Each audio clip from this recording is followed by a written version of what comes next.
నమస్తే, welcome to DY news. Vikarabad జిల్లా కేంద్రంలోని ఎన్టీఆర్ చౌరస్తాలోని శ్రీ రాఘవేంద్ర హోటల్లో అపరిశుభ్రంగా ఉన్న వాటర్ బాటిళ్లలో నాచు పట్టిన నీళ్లు.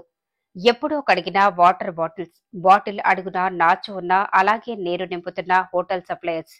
నాచు పట్టిన బాటిల్స్ లో తాగునీరు ఎలా పోస్తారు అని ప్రశ్నించిన CITU నాయకుడు మైపాల్. అదేమీ పట్టనట్టు వ్యవహరించిన హోటల్ యాజమాన్యం అసలు పట్టించుకోవటం లేదు. అసలు వికారాబాద్ జిల్లాలో ఫుడ్ ఇన్స్పెక్టర్స్ ఉన్నట్లా లేనట్లా అని ప్రశ్నించిన CITU నాయకులు.